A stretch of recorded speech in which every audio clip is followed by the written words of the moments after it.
तज्ज्ञानं प्रशमकरं यद् इन्द्रियाणाम्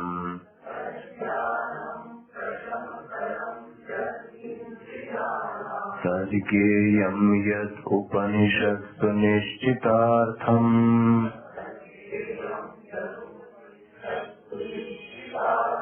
ते धन्या भुवि परमार्थनिश्चिताः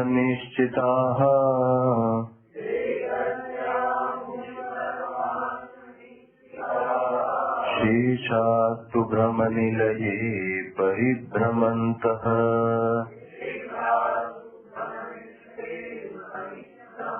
आदौ विजित्य विषयान् मदमोहराग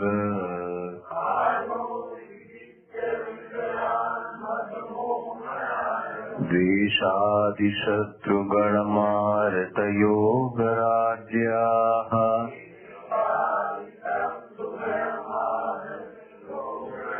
ज्ञात्वा मतं समनुभूय परात्मविद्या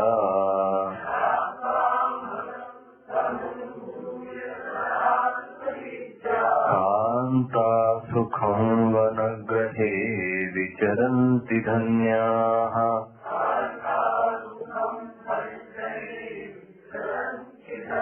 त्यक्त्वा गृहे रतिमधोगतिहेतुभूताम्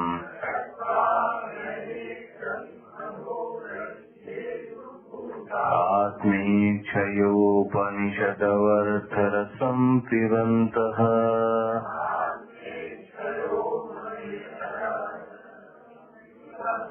वीतस्पृहा विषयभोगपदे विरक्ता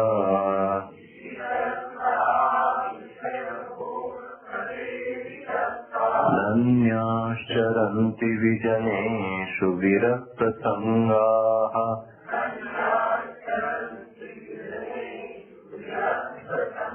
त्यक्त्वा महामिति बन्धकरे पदे द्वे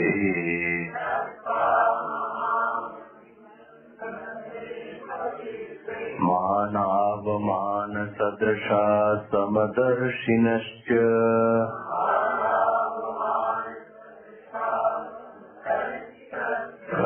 कर्तारमन्य अवगम्य तदर्पितानि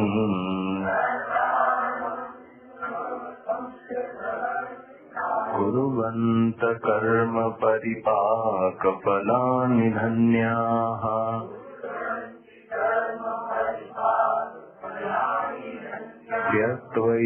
त्यक्त्वैषणात्रयम् अवीक्षितमोक्षमार्गाः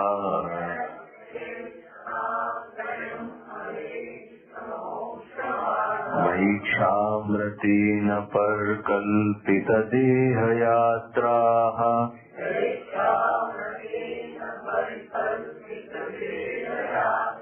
ज्योति परात् परतरं परमात्मसंज्ञम्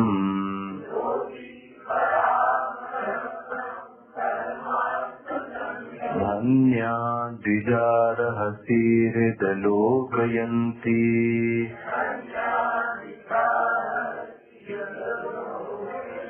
नासन्न सन्न सदसन्न महन्न चाणो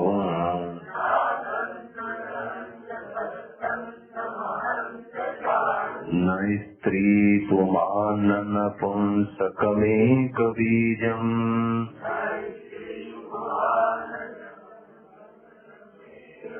यैर्ब्रह्मा समनुपासितमेकचित्तैः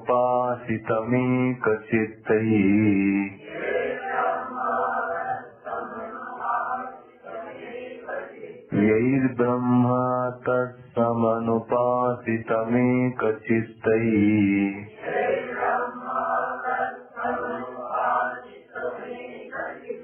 धन्या विरेजुर्तरे भवपाशबद्धाः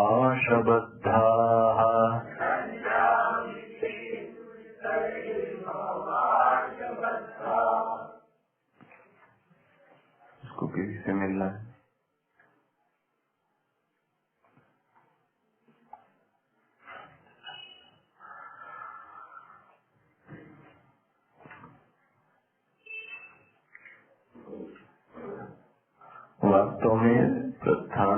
त्रयी का, उपनिषद का, भगवत गीता का, ब्रह्म सूत्र का जो सार है उसी का नाम है यह जो आप पढ़ रहे हैं धन्याष्टकम। धन्य की अभिभूति, धन्य की भावना किसके मन में आई? तो शंकराचार्य जी ने ऐसे साधक और ऐसे सिद्ध दोनों ही लोगों का वर्णन किया जो ये कहता है कि मेरा जीवन सिद्ध हो गया। चौथा श्लोक अन्य सभी श्लोकों की तुलना में सबसे महत्वपूर्ण श्लोक है और यही वेदांत का मूल कहा गया। एक दृष्टि में यदि कहा जाए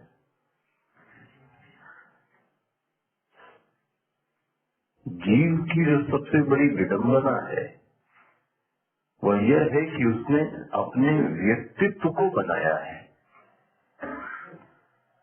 तो मैं कह रहा था व्यक्तित्व मतलब ही जीवत्व, यह एक भाव का नाम है। अब ऐसा मत समझना किसी व्यक्ति का नाम जीव है। जैसे मनुष्य का मनुष्यत्व, पशु का पशुत्व, वैसे ही जीव के इस भाव का नाम है जीवत्व। और इसी को वेदांत में गलत कहा गया, जो व्यक्ति ने व्यावहारिक भाषा में अच्छा कहा, उसका नाम है व्यक्तित्व। व्यक्तित्व का अर्थ ही है परिच्छिन्न, सीमित, कटा हुआ। जो परेशानी का सबक है वो व्यक्ति का जीवत्व ही है, व्यक्तित्व ही है। क्या परेशानी का सबक है? दो ही वृत्तियां व्यक्ति को परेशान करती हैं। दो ही वृत्तियों को अज्ञान की संज्ञा दी गई। इन दो ही वृत्तियों को अध्यात्म की संज्ञा दी गई। ये दो वृत्तियां क्या हैं? अहम और मम। एकदम संक्षेप में मैं फिर से रिवाइज करके रखूं।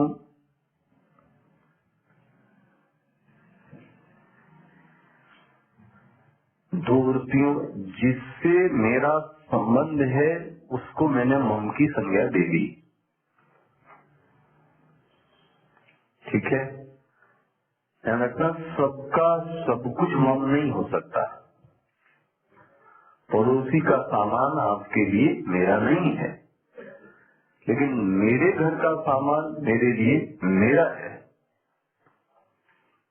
तो मम की अनुभूति साधक को वहीं पर है जहाँ संबंध की अनुभूति है। ठीक है, अब इसको नहीं है तो इसको जीकर देखिए। जहाँ संबंध की अनुभूति नहीं है वहाँ ममत्व की अनुभूति नहीं हो सकती, मतलब इम्पॉसिबल है बेसिकली। दूसरी घटना ये घटी कि जो मेरा है, ध्यान रखना, जो मैं नहीं हूँ, जो मेरा है, मेरा कहते ही मैंने आपसे कहा व्यक्ति को ये बात समझ में आती है। मेरा मतलब ये है कि जो मुझसे अलग है। व्यक्ति ये नहीं कहता कि मेरा शरीर, व्यक्ति क्या बोल देता है? मैं ऐसा हूं। यही अज्ञान की जड़ रही। मम के गुण धर्मों को, मम के गुणों को मैंने मैं के ऊपर लाद दिया। ध्यान रखें, वेदांत मम के गुणों से परहेज नहीं करता। मम में तो गुण है ही है, लेकिन सिर्फ ध्यान ये रखना है मम के गुणों का आरोप मैं के ऊपर न किया जावे। यदि शरीर मम है तो शरीर लंबा है, और ये सच है, शरीर लंबा है, लेकिन मैंने तुरंत आरोप किस पे कर दिया? मैं लंबा हूं। जिसका जो सामान उसी को वो चीज दी जाए। यदि आंख देखती है तो मैं यही कहूंगा कि मैं आंख देखती है, लेकिन मैंने क्या बोल दिया? मैं देखता हूं। देखने वाला आंख, भोजन करने वाली जीभ, तृप्त होने वाला मन, सफलता होने वाली बुद्धि, और इन सभी के गुणधर्मों को, विशेषताओं को मैंने आम पर क्या कर दिया, लाद दिया। यही है जीवत्व, यही है व्यक्तित्व। तो अब वेदांत की साधना क्या बनी, इसको हटाया कैसे जा सकता है? तो एक तो ये सावधानी ऑब्जर्वेशन में रखी जाए कि क्या चीज मम है और क्या चीज मैं है, क्या चीज मैं है, क्या चीज मम है। मैं पिछले कुछ दिनों में आपसे बार बार कह रहा हूँ, एक सिद्ध संत ये कभी नहीं कह सकता कि मेरी आयु इतनी है। वो तो यही कहेगा कि शरीर की आयु 65 वर्ष है। अब ज्ञानी का कथन ये होगा मैं 25 साल का हूं, लेकिन ज्ञानी का कथन ये कभी नहीं हो सकता कि मैं 25 साल का हूं। वो यही कहेगा कि इस शरीर की आयु 25 वर्ष है। अच्छे संतों से पूछें कि आपका जन्म कहाँ हुआ, तो साधारणतः व्यक्ति यही बोलेगा मैं महाजन्मा, मैं मालवा में जन्मा, मैं इंदौर में जन्मा।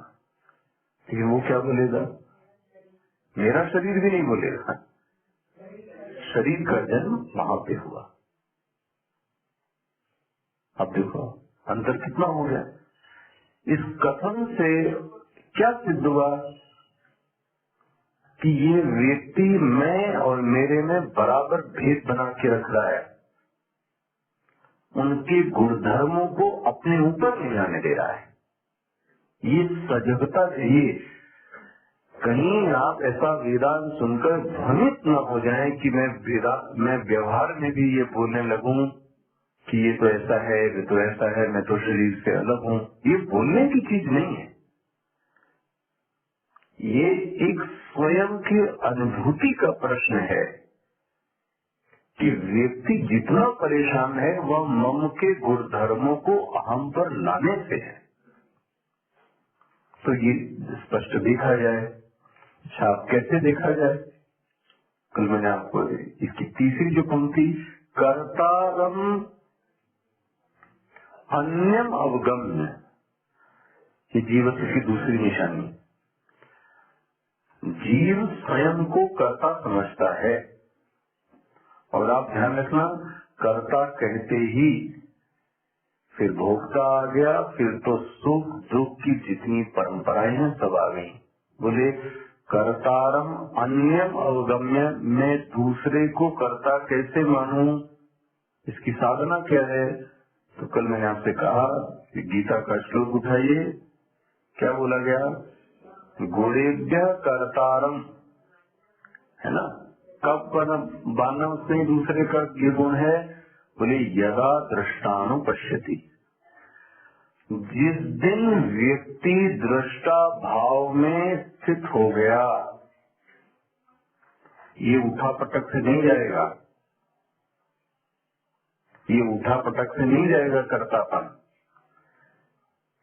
कि मैं बोलूं मैं असंग हूं, मैं असंग हूं न को। ये असंग असंग करने से, बोलने से कोई सच्चिदानंद ब्रह्म सिद्ध हो जाएगा?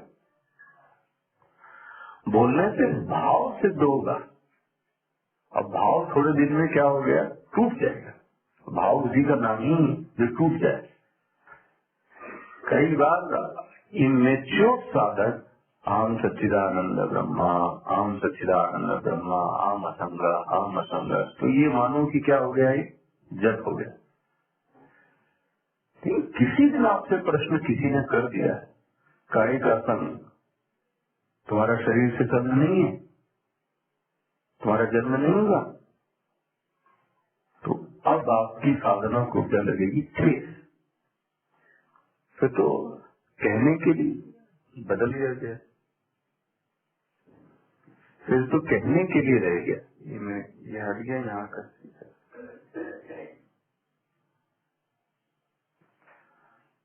तो कहने के लिए हो गई फिलॉसफी। कुछ गड़बड़ हुआ, कुछ तो गड़बड़ हुआ। अभी ये बंद क्या हुआ पता है? ये ब्लैक स्पीकर बंद हुआ।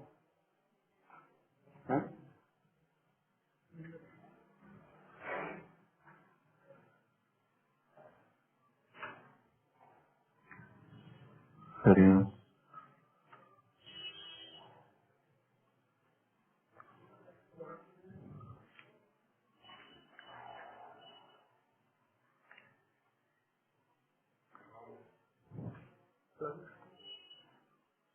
ब्लैक स्पीकर में आवाज आ रही है, काले में, काले में नहीं ना?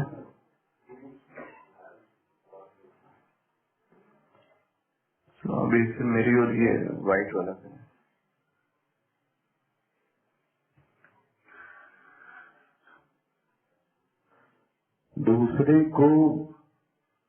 दूसरे को करता वही समझ सकता है, इसको गलत मत समझना। भक्ति से व्यक्ति अपने को अकर्ता नहीं सिद्ध कर सकता। भगवान ने किया ये थोड़े से समय के लिए। सोचो आप, अभी तक तो न जाने कितनी बार पूजा और उपासना कर ली, क्या सिद्ध हो गया कि मैं करता हूँ? ये तो एक कभी कभी सुंदर भाव है कि आपने किया, लेकिन आपको पता है मन में आपकी यही है कि ये काम किसने किया, कि मैंने किया। तो अपने आप को धोखा देना हो गया कि मैं सबके सामने ये कहता हूँ कि इन्होंने किया, लेकिन मेरे मन में तो ये भाव ही है कि मैंने किया।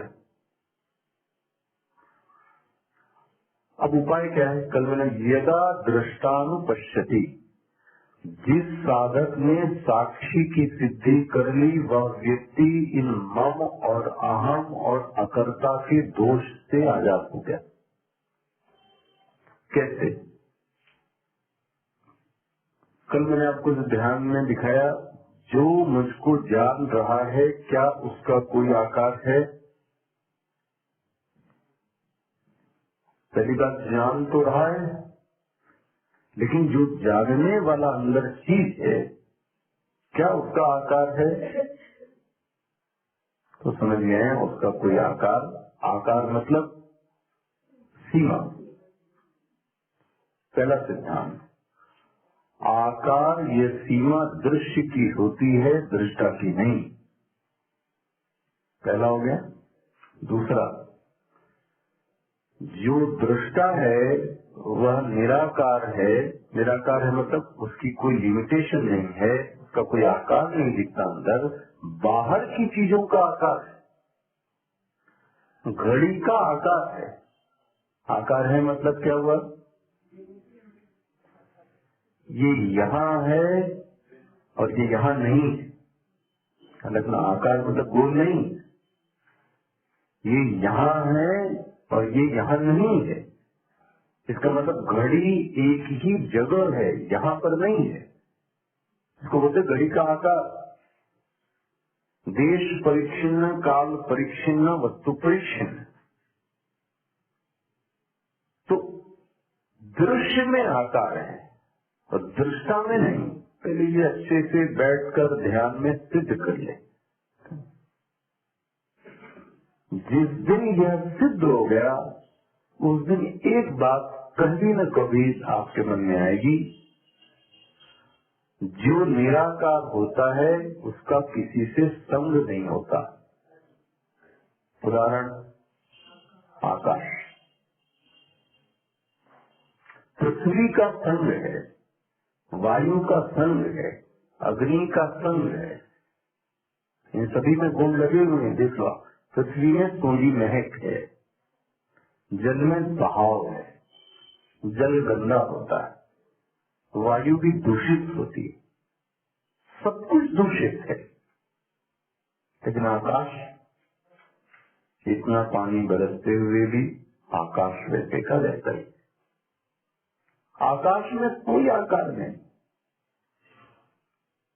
तो जो निराकार होगा वह असंग होगा ही होगा। इसलिए कभी जल्दबाजी मत करें।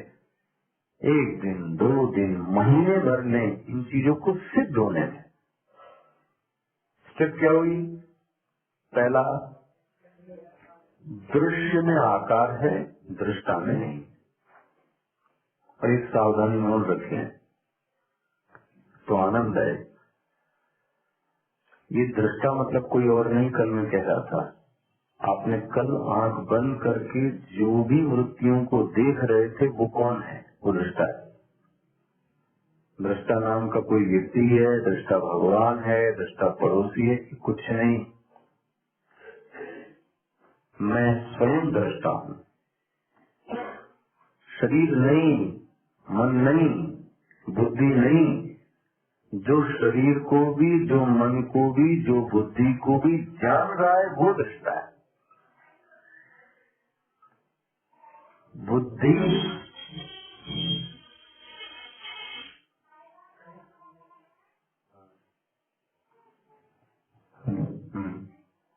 अपने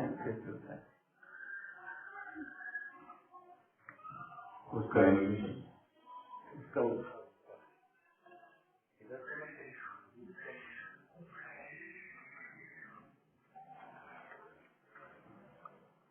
बुद्धि से दृष्टा को जाना कि दृष्टा से बुद्धि को जाना?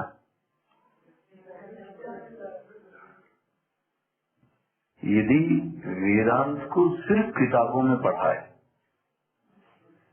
तो साधक यही कहेगा मैंने बुद्धि से जाना। सिर्फ बुद्धि को किसने जाना? सोच के देखो आप,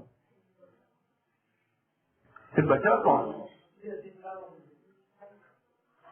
मतलब फिर तो बुद्धि ही चेतन हुई।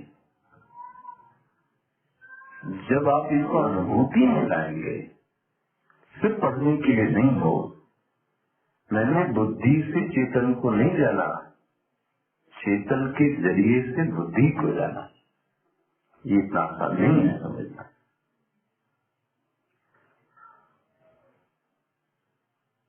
जितने पिक्चर आपने देखी तो उसका जो अधिष्ठान था वो पर्दा था,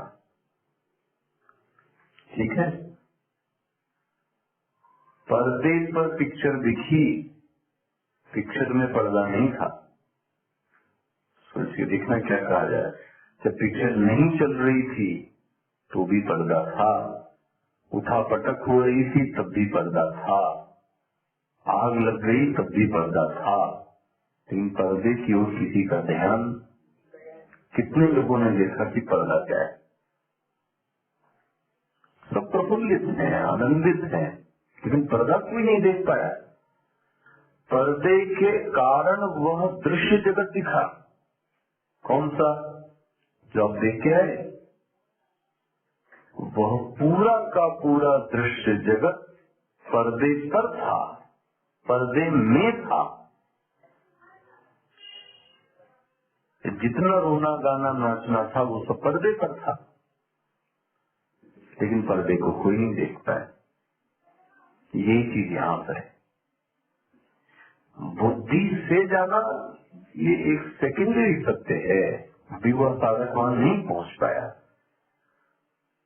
बुद्धि से उसको नहीं जान सकते, उसके जरिए से बुद्धि को जाना।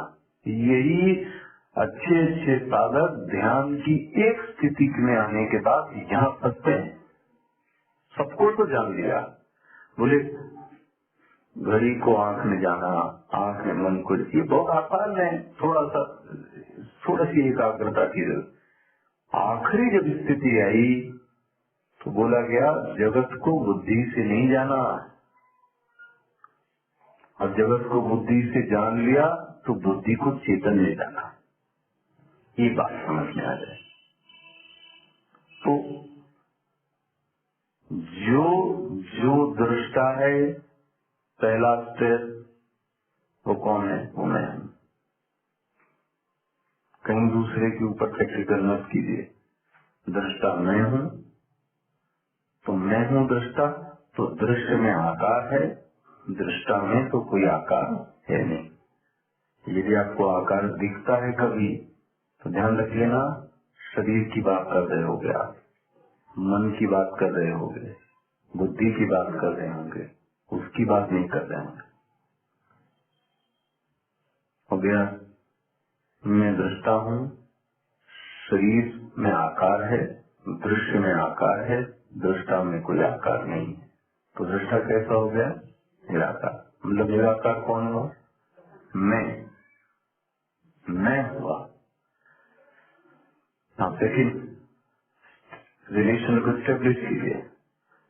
जो निराकार होगा वो निराकार है ही इसलिए क्योंकि उसका किसी से संग नहीं। तो मैं कैसा हुआ? और जो यह है वह जड़ नहीं है। देखो यहाँ आकाश से अलग हो गया। आकाश निराकार है, आकाश असंग है, हाँ, लेकिन आकाश जड़ है। आकाश जड़ है, चेतन निराकार है, चेतन असंग है और चेतन चेतन है। जिस दिन ये सिद्धि हो गई, ये दो पंक्तियां पहली और तीसरी आपके जीवन में घटित हो गई। यह वही देख सकता है जिसने मम को अलग देख लिया और अहम को अलग देख लिया। इसीलिए कहा गया छोड़ो त्यक्त्वा मम अहम। कैसे छोड़ें? दृष्टा में जाइए, जरा ध्यान कीजिए किसके गुणों को मैंने ओढ़ के रखा है। ये जो रोना हो रहा है, जो हंसना हो रहा है, दूसरे के गुणधर्मों को मैंने अपने ऊपर ओढ़ लिया है। ममता के कारण दुखी है, संबंध के कारण दुखी है, स्वयं के कारण नहीं। तो जितना साक्षित्व सिद्ध हो जाएगा, यदा दृष्टानुपश्यति, जिस दिन दृष्टा भाव सिद्ध हो गया उस दिन ये परेशानी समझ में पूरी अपने आप समझ में आने लगती है। मैं तो करता हूँ ही नहीं, कर्तारम अन्यम अवगम्य। तो दूसरा करता है, और जब मैं करता ही नहीं हूँ तो कर्म भी मेरे है ही नहीं। देखो समस्या किस बात की? तो फिर ये हो क्या रहा है? शरीर को फल भोगना पड़ रहा है, शरीर कर्म कर रहा है। मैं तो साक्षी की भांति हूँ, यहाँ बैठा हूँ। इसलिए तीसरी पंक्ति चौथी पंक्ति घटित हो गई। कुर्वन्त कर्म परिपाक फलानि। ये मैं नहीं हूँ, ये कर्म ही है जो फल दे रहे हैं। ये भोग भी कौन रहा है? यही दृश्य जगत फल भोग रहा है, मैं फल नहीं भोग रहा हूँ, मैं तो अकर्ता हूँ। ये सिद्ध हो गया। मेरे ख्याल से अब ये श्लोक आपके चित्त में आ जाना चाहिए। कौन सा? मम और अहम और मैं अकर्ता कैसे सिद्ध हुआ। अब साधक को एक चीज और सुंदर बताइए। एक चीज साधक और छोड़ दो, फिर ये बदला चैनल। त्यक्त्वा ऐषणा त्रयम, त्यक्त्वा ऐषणा त्रयम। कल मैं यहाँ से इस बात को कह रहा था, साधक ने जिन चीजों को सुख का आधार माना, अपने अपनी ईमानदारी से जीवन में देखिएगा, जिन जिन चीजों को सुख का आधार माना, साधक को उन्हीं चीजों ने तकलीफ दी है, किसी दूसरी चीज ने नहीं दी है। जिन चीजों को मैं अपने सुख होने का आधार मानता हूँ, व्यक्ति उन्हीं चीज से दुखी और उन्हीं ने दुखी किया ही है। मैं शरीर को सुख का आधार मानता हूँ। अच्छा बताओ, जितना शरीर परेशान करता है उतना कोई कर सकता है? सोचो आप उसको भगा भी नहीं सकते, दूर भी नहीं कर सकते। और इसी शरीर को मैंने किसका आधार समझा? सुख का। जिन लोगों को मैंने सुख का आधार समझा है, जी सबसे ज्यादा व्यक्ति दुखी नहीं है। फिर से कह, यहाँ जीवन में कटुता नहीं आनी, जीवन में सच्चाई समझ में आ जाएगा।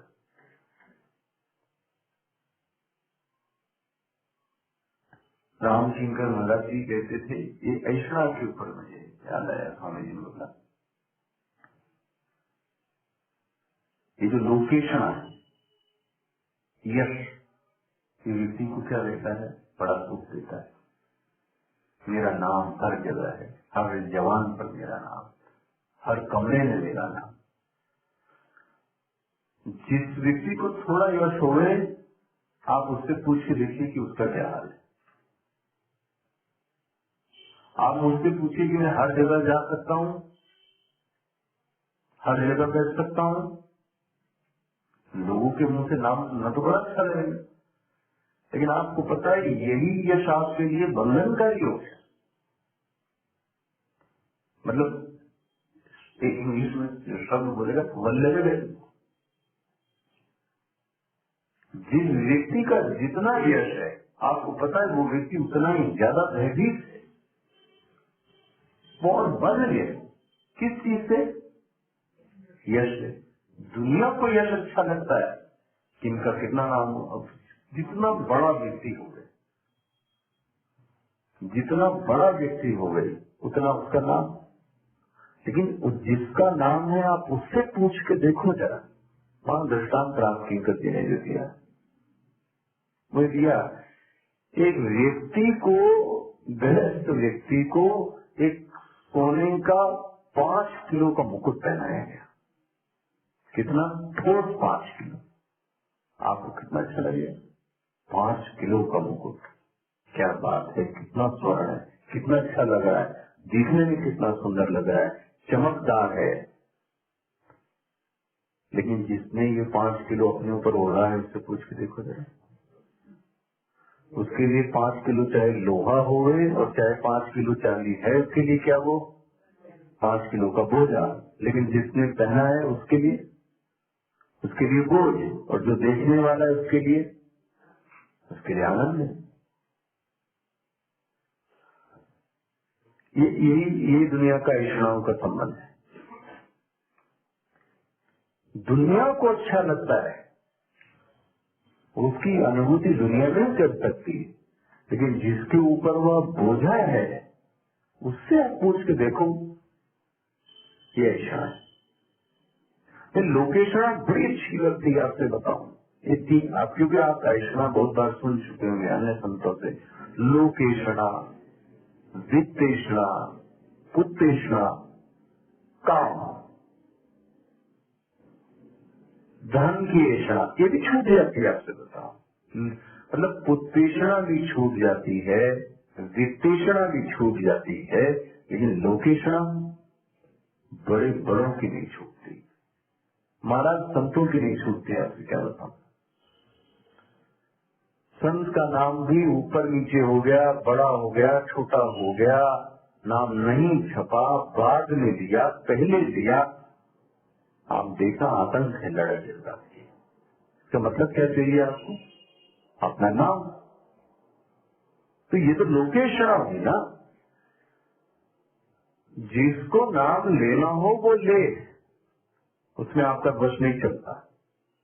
लेकिन मैं चाहूं कि मेरा नाम सब लें, तो आपके मन में क्या आ रही है? मतलब मैं आपको एक ऐसा लॉकेट पहना दूं जिससे दुनिया देखे कि आप किसके शिष्य हैं, तो ये शिष्य की लोकेशना हुई कि गुरु की लोकेशना हुई? सोचो आप। कोई दिखना चाहिए ना, तो लोकेशना हो रही है। मुझको कोई जाने और चाहे मुझको कोई न जाने, मेरे यश की इच्छा नहीं। साधक को इस परमार्थ के पथ पर लोकेशना छोड़ती नहीं है, आपसे बताऊं। साधक को भी नहीं छोड़ती, और ये बहुत मुश्किल से छूटती। अब जिसको यश मिला है उससे पूछ के देखो आप, उसके ऊपर क्या बोझा होता है। खाना पीना, नहाना धोना, जाना आसान है उसके लिए, इतना सब करना। कभी मुझे, ये मैं अलग से कह रहा हूँ, रामदेव महाराज ने कुश्ती लड़ी, वो नेशनल न्यूज बन गई। सोचो आप, एक व्यक्ति अपने घर में आश्रम में कुछ करे, और वो करना उसके लिए क्या बन रही है पता है? National news. आप सोचो कितना सतर्क रहता होगा, कहाँ बोल रहा है, क्या बोल रहा है, किससे। तो ये तो आनंद लेने वाली चीज है।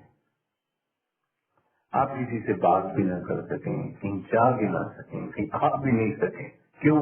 आपके ऊपर 24 घंटे कैमरे हैं। ये जिसके पास नहीं है ना उसको अच्छा लगता है, जिसके पास है यश ना उससे पूछ के देखो आप। त्यक्त्वा, श्लोक क्या जाना, त्यक्त्वा ऐषणा त्रयम, ये साधक ये तीनों ऐषणाओं को छोड़ दो। जिन जिन चीजों को तुमने सुख का आधार समझा वही वही चीजें तुमको दुख देंगी। इसलिए इसको नियम जरा बनाइए। मैंने सुख का आधार किस किस व्यक्ति को, किस किस वस्तु को क्या क्या समझा, और दुखी किससे किया?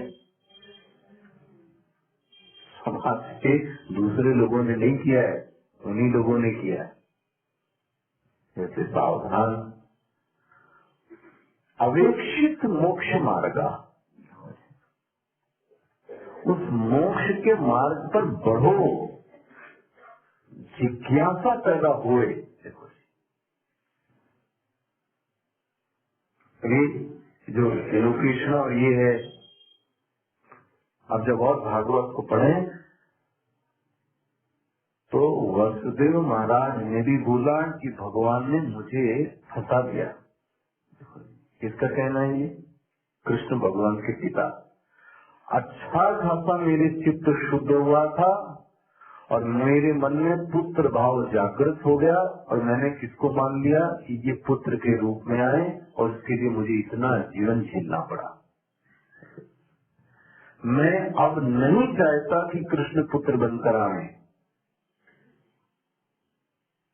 ये जिज्ञासा है। फिर क्या बोले? कृष्ण को मैं आत्म रूप में जान लूं, कृष्ण को मैं आत्म रूप में जान। ये तो फंसाने के लिए कृष्ण ने मुझे क्या बना दिया? यही दशरथ की अनुभूति। इन दोनों पिताओं की अनुभूति देखिएगा, कोई अपने आप से खुश नहीं था। सोचो, संसार का मालिक जिसके घर में जन्म ले रहा है वो व्यक्ति कैसा है? ना खुश। हमको लगता है कि नहीं ये शरीर बड़ी अच्छी। उनसे पूछो आप, ये जिज्ञासा जिस दिन आ जाए कि यस अब ये जीवन में बार बार आने से क्या मिलने आने वाला, वही विवाह, वही भोग, वही चीजें बार बार रिपीट होंगी। ऐसा कुछ करें कि वह आनंद बिना शरीर के मिले, इन बिना झंझावातों से। ये तभी हो सकता है जिसने जीवन बहुत अच्छे से जिया हो। साधना मार्ग का वो वसुदेव का था, वो दशरथ का था, जिन्होंने भगवान से मांगा कि मुझे नहीं चाहिए अब ये बहुत लीला हो गई, ये पुत्र बनकर कुछ मैं पिता बनकर कुछ नहीं मिला। और आप ध्यान रखना, अंत में वसुदेव ने इच्छा जताई, कृष्ण ने मना कर दी कि मैं तो आपको ज्ञान नहीं दूंगा। भगवान ने उनके मन में डाला कि कब तक ये पुत्र पुत्र बोलते रहोगे। तो बोले अब उसका ज्ञान प्राप्त किया जाए। उनका मैं नहीं दूंगा। तो दुनिया को ज्ञान देने वाला व्यक्ति तो उसने पिता को ज्ञान देने से मना कर दिया। फिर उनके लिए फिर दूसरा एक ऋषि को चुना। आप देखना, इसी प्रकरण को बोलते हैं 9 योगीश्वरों का संवाद, एकादश स्कंद। किसी माध्यम से उनको ज्ञान करा दिया। नारद जी ने बीच में भूमिका निभाई, तब जाके ज्ञान हुआ। लेकिन ध्यान रखना, उनको भी मुक्ति नहीं मिली थी जब तक कि कृष्ण भले उनके पुत्र थे, मुक्ति नहीं मिली। मोक्ष के मार्ग पर आ जावे, समझे इस चीज को और अच्छे से। इन चीजों से व्यक्ति को वैराग्य उत्पन्न हो जाए। अब वैराग्य एक बड़ा कॉन्ट्रोवर्शियल शब्द है लोगों के लिए। जो वेदांत के नजर से वो मैं आपको बोलता हूँ, वेदांत की दृष्टि से किसी को छोड़ना वैराग्य नहीं। मैं एग्जैक्ट वेदांत बोलता हूँ, पहले आपको कठोर लगे। विषयों को छोड़ना वैराग्य नहीं है। विषयों से भागना वैराग्य नहीं, देहाभिमान का छूटना वैराग्य है। ये भागवत का कथन। देहाभिमान, जब जब व्यक्ति को देहाभिमान है तो उसको विषयों की जरूरत पड़ेगी।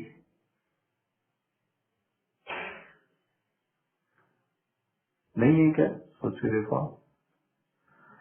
देहाभिमान नहीं है तो विषय होने भी तो भी कोई समस्या नहीं। दोनों के संबंधों को थोड़ा बना के देखिए, ये नया है आपके लिए। क्या मैं विषयों की उपस्थिति को मना कर सकता हूं? मैं विषयों का अभाव कब तक करूंगा? विषयों का अभाव मतलब मैं चीजों को कब तक भगाऊंगा?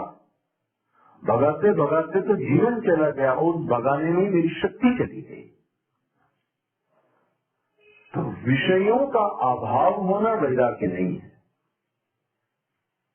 जिसके मन में देहाभिमान है उसके लिए विषय तो होंगे ही होंगे, और जहाँ देहाभिमान नहीं है वहाँ भी विषयों की आवश्यकता है, क्योंकि खाने पीने के लिए तो उसको विषय चाहिए। लेकिन अब उसका उनके प्रति वह भाव नहीं रह जाएगा जो किसके लिए है? देहाभिमानी के लिए। देखें, एक व्यक्ति है जिसने ये सोचा कि मुझे उदर पूर्ति के लिए अन्न की आवश्यकता है, तो उसको जो मिल गया उसने खा पी के क्या कर दिया? रख दिया। ठीक है, उसने भी अन्न खाया। लेकिन यदि देहाभिमानी व्यक्ति है तो वो अन्न इतनी जल्दी खाएगा? वो उसमें हजार चीजों की कल्पना करेगा कि ये खट्टा हो, ये मीठा हो, ये गर्म हो, ये तीखा हो, ये कड़वा हो। लेकिन जो व्यक्ति देहाभिमान से अलग है उसको क्या चाहिए?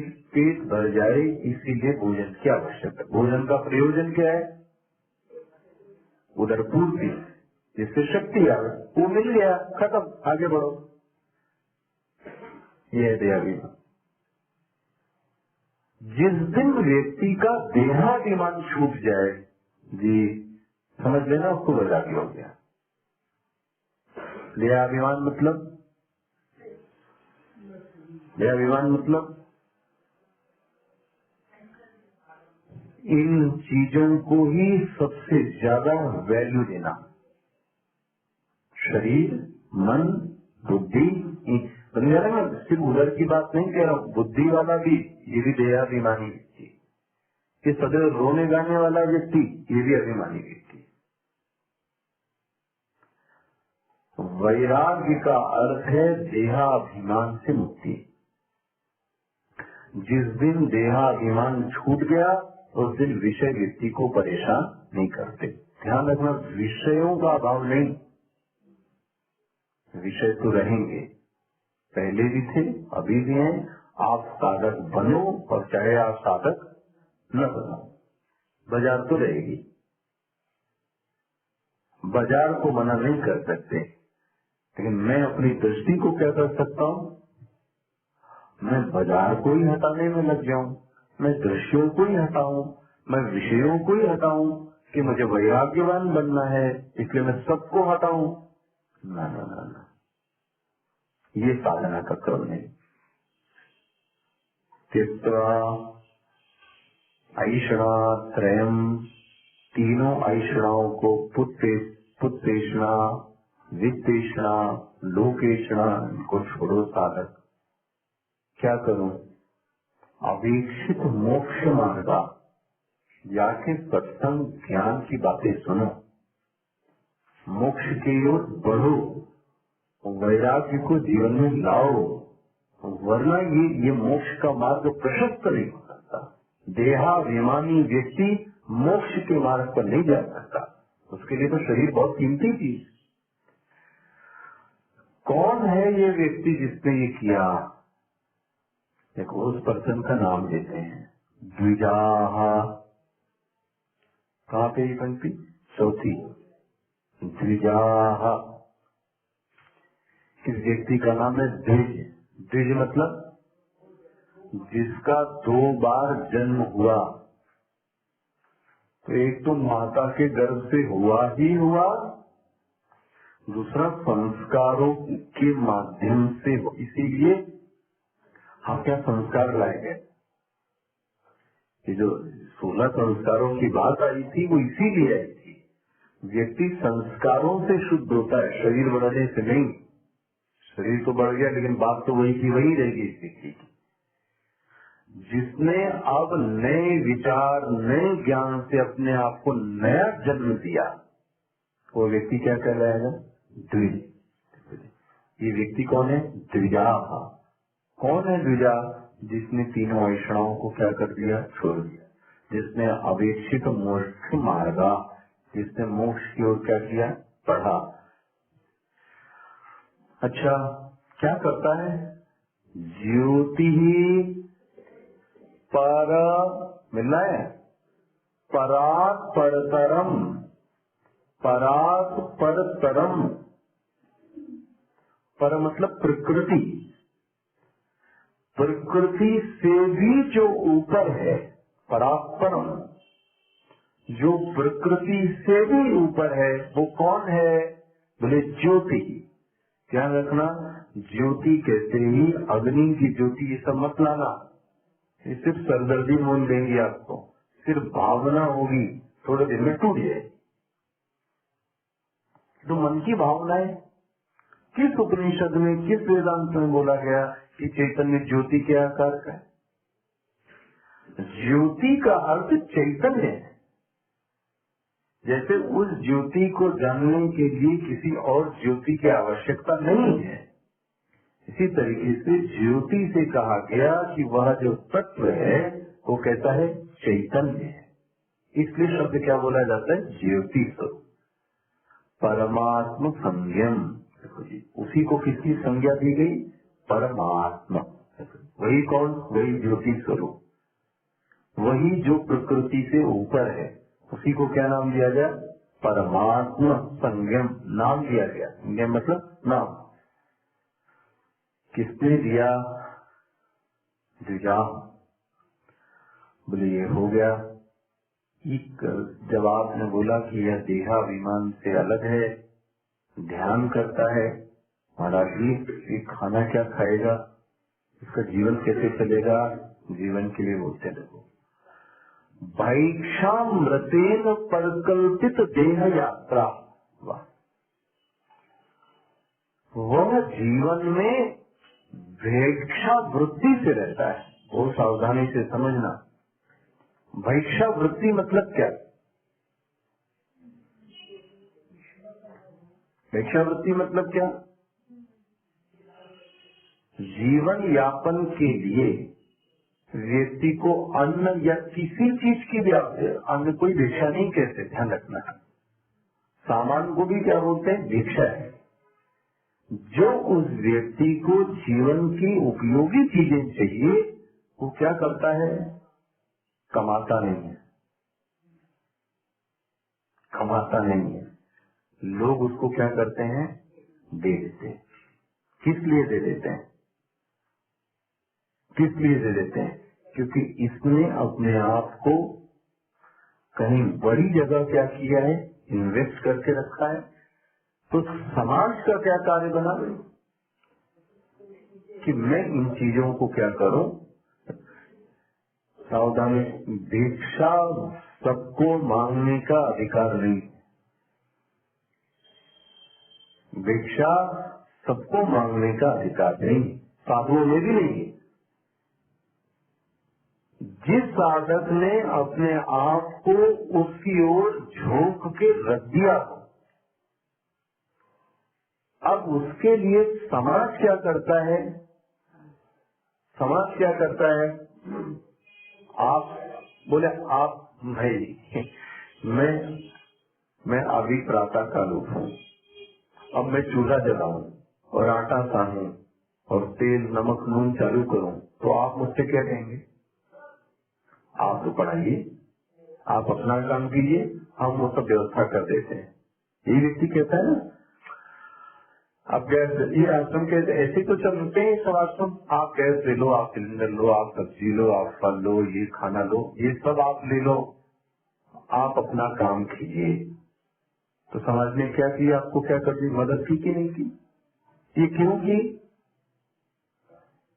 क्योंकि आप किसी दूसरी जगह अपने आप को इन्वेस्ट कीजिए। मैं आपको ये, इसको बोलते हैं भाई, जिस साधक ने अपने आप को इन्वेस्ट इसमें नहीं किया है उसको भिक्षा मांगने का कोई अधिकार। मैं आखिरी और बात बोलूं, ये भिक्षावृत्ति कैसे समझना। एक विद्यार्थी है, इंजीनियरिंग, MBA, MCA, जो भी कहे, एकेडमिक कैरियर, तो इतना अच्छा वो विद्यार्थी है, तो जो स्कूल है, जो प्रशासन है, उसने उसको क्या दी पता है? स्कॉलरशिप, छात्रवृत्ति। प्रश्न ये है, छात्रवृत्ति गवर्नमेंट ने दी कि लोगों ने दी? वो जो पैसा प्रशासन ने दिया वो अपना दिया, समाज से पैसा दिया, और उस व्यक्ति को क्या कर दिया? ये जितनी छात्रवृत्तियां बंटती हैं, ये जितने PhD लोगों को ये दिया जाता है, वो किसका पैसा है? समाज का है। तो एक तरीके से समाज ने उनको क्या दी? भिक्षा दी कि नहीं दी? क्यों भिक्षा दी? सबके लिए नहीं दिया हमने। जो व्यक्ति अच्छा पढ़ने वाला बच्चा है, प्रशासन ने उसको 100 में से चुन लिया। चुनने का काम प्रशासन ने किया, विद्यालय ने किया, विश्वविद्यालय ने किया। फंडिंग का काम किसने किया? दुनिया ने। तो एक तरीके से हमारी साधवी भाषा में जो भिक्षा शब्द देखो कितना बड़ा हो गया। वो जो स्कॉलर है, जो छात्रवृत्ति मिलती है, जो न जाने कितने सारे नाम पढ़ते जाते हैं, वो सब किसने दिया? वो समाज ने दिया। क्यों दिया? आप अच्छे हैं, आप अपना ध्यान पढ़ाई में लगाइए, आप नौकरी मत कीजिए, हम आपको ये पैसा देते हैं। ये कौन सा जीवन हुआ? भिक्षावृत्ति। आखिरी बात, यदि आपका लक्ष्य ऊंचा हो और बड़ा हो गए तो समाज आपको अपने आप क्या करता है? वो चीजें देता है। ये पक्की बात है। आप आगे बढ़िए। अच्छे अच्छे लोग साधकों को मैंने देखा, क्योंकि अभी बिगिनर है, मैं देखा जो जूनियर है, अभी यदि स्टार्ट किया हो तो लोग, समाज उनकी क्या करता है? मदद करना चालू करता है। ये समाज का नेचर है आज तक। लेकिन भिक्षावृत्ति का अधिकार उसी का है जिसने अपने आप को उधर क्या किया है पता है? आपके लिए भिक्षावृत्ति क्या है? अब जो मिल जाए उसको क्या कर लिया जाए? स्वीकार। स्वादानुसार जीवन न चले, इच्छानुसार जीवन न चले। तन पे वस्त्र मिल जाए काफी है, पेट में अन्न चला जाए काफी है, शरीर पे छत मिल गई काफी है। अब मैं अपने आप को किधर इन्वेस्ट करूं? किसी और। तो ये जीवन कैसा हुआ? फिर भिक्षावृत्ति। लेकिन मैं स्वादानुसार खाऊं, हर चीज में अपने आप को कुछ अलग करने की, तो आप समझना फिर आप साधक। अभी पूरा श्लोक देख डालिएगा। त्यक्त्वा ऐषणात्रयम् अवेक्षित मोक्ष मार्गाः भैक्षामृतेन परकल्पित देहयात्राः ज्योति परात् परतरम् परमात्म संयम् धन्या द्विजा रहसी हृदयोकयन्ति। ये रह गया शब्द रहसी। ये गीता का 6ठे अध्याय का है। ध्यानाभ्यासी साधक को असंग सदी आपने पढ़ा था, लोगों से दूर रहना चाहिए। आज इस पर कल बात करते हैं। ओम पूर्णमदः पूर्णमिदं पूर्णात् पूर्णमुदच्यते पूर्णस्य पूर्णमादाय पूर्णमेवावशिष्यते। ओम शांति शांति शांति। हरि ओम। श्री गुरुभ्यो नमः। हरि ओम।